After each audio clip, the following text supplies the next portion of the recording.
Old school हो या new school, सबके सिलेबस में एक सब्जेक्ट कॉमन होता है, प्रॉफिट। और वो मेरा फेवरेट सब्जेक्ट है। इसी प्रॉफिट के चक्कर में हंड्रेड्स ऑफ मिलियन का वेल्थ बनाना, 24 करोड़ का टैक्स पे करना in the period of 1990s, बस ये दिखाने के लिए कि I am the highest individual advance tax payer eight that time. एक स्कैम एक्सपोज होता है, the Harshad Mehta scam 1992।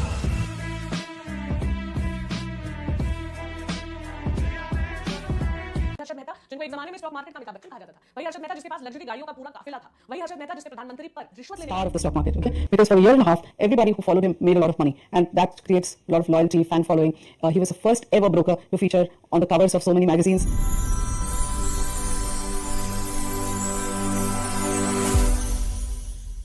Starting with who was Harshad Mehta.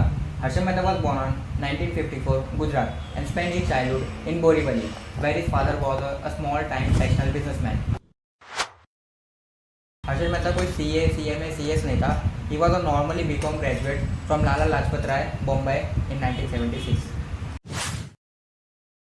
After graduation, Harshad Mehta ने 8 साल number of odd job किए, like sorting diamond, selling cements, etc. After this, he started his career as a salesperson in New India Assurance Company Limited. After a few days, उसने वहाँ से भी resign किया and join करता है एक brokerage firm like JL Shah, PD Shukla, P आमलाल. After taking sufficient knowledge from all of this firm, Harshad Mehta ने खुद का एक कंपनी ओपन किया, name grow more research and asset management company.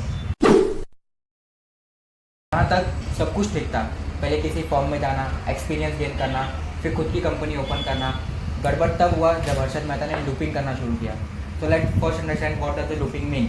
Looping का मतलब जब एक particular group of individual decide करते हैं हमें इस पर्टिकुलर शेयर के प्राइस को रैली करना है. जो एक ABC कंपनी है और हर्षद मेहता को इसके शेयर प्राइस को रैली करना है.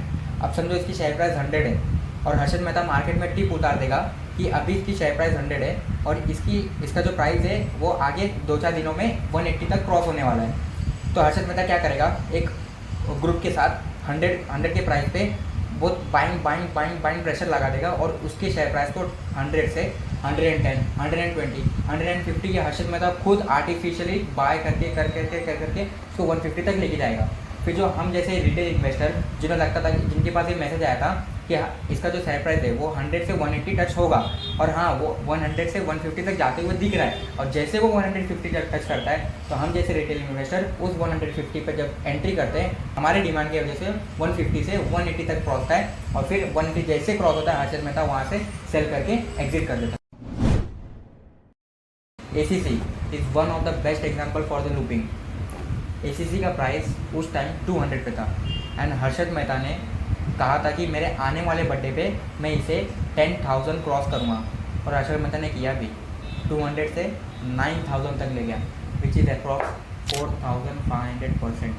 इसे मेहता जस्टिफाई करते हैं बाय स्टेटिंग दैट कि जो शेयर प्राइस है पहले अंडर वैल्यूड था एंड मार्केट ने अभी उसे रीवैल्यूड किया एट अ राइट प्राइस, और इसे हर्षद मेहता कहते थे रिप्लेसमेंट कॉस्ट थ्योरी. स्कैम यहाँ तक भी बड़ा नहीं हुआ था. स्कैम तब बड़ा हुआ जब हर्षद मेहता ने मनी मार्केट में एंट्री ली. मनी मार्केट जहाँ शॉर्ट टर्म सिक्योरिटीज़ में डील की जाती है. अब तक हमने देखा वो एक कैपिटल मार्केट था जहाँ पर लॉन्ग टर्म सिक्योरिटीज़ की डील की जाती थी. So let's first understand what does ready forward deals means. RBI सभी कमर्शियल बैंक को कंपल्शन करती है कि सर्टन पोर्शन आपको RBI के पास मेंटेन रखना है जो इंटरेस्ट फ्री होगा, और जब कमर्शियल बैंक RBI के पास एक सर्टन पोर्शन मेंटेन रखती है तो सभी कमर्शियल बैंक को उनकी लिक्विडिटी में प्रॉब्लम फेस करना पड़ता है. तो बैंक A है and bank B. Bank A के पास लिक्विडिटी की प्रॉब्लम है बट उसके पास सिक्योरिटी है, एंड बैंक B उसके पास कैश है. कैश का जाना, सिक्योरिटी का आना, दोनों के बीच में एक ब्रोकर होता था और ब्रोकर का खेल खेला हर्षद मेहता ने. समझो बैंक A है, इसके पास सिक्योरिटी है एंड इसको कैश की नीड है, एंड बैंक B इसके पास कैश है.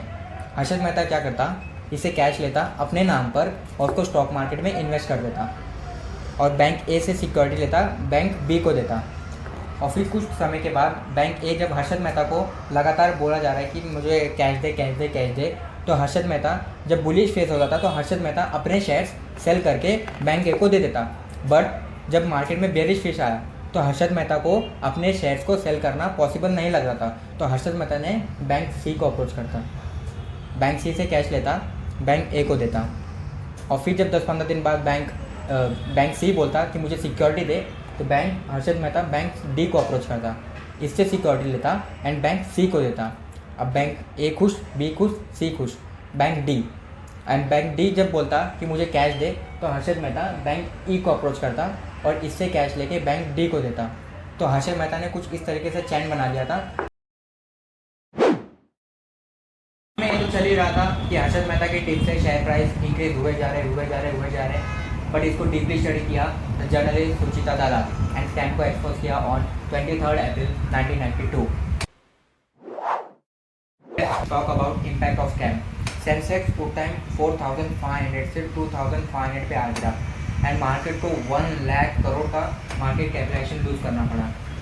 And eight that time finance minister Manmohan Singh ने जो GPL का स्कीम लाया था, उसमें से लिबरलाइजेशन पर रोक ला दी गई एंड मार्केट तो स्टेडीली गिरता गया। क्या इसमें पॉलिटिक्स का इन्वॉल्वमेंट था? यस था। हर्षद मेहता ने पब्लिकली अनाउंस किया था कि at that time PV Narasimha Rao who belongs to Congress, Harshad Mehta ने उन्हें 10 मिलियन का ब्राइज दिया था। With this kind of a crowd and this kind of a heat, yes, the money was paid to the Honorable PV Narasimha Rao, the Prime Minister of India. People don't give human names to a scam, but if a human name is to be given to this scam, it is not a Harshad Mehta scam, it is a PV Narasimha Rao scam. Action taken against Harshad Mehta. 27 criminal cases charge किए गए against Harshad Mehta and उसे permanently stock market से ban कर दिया गया। Bombay high court, supreme high court ने scam को value दिया of 50 billion which is 5,000 crore का scam. And today's 3 decades later, the name Harshad Mehta evoked a strong reaction. Some see him as a financial genius who gamed the system, while others see a mastermind behind the India's biggest financial fraud.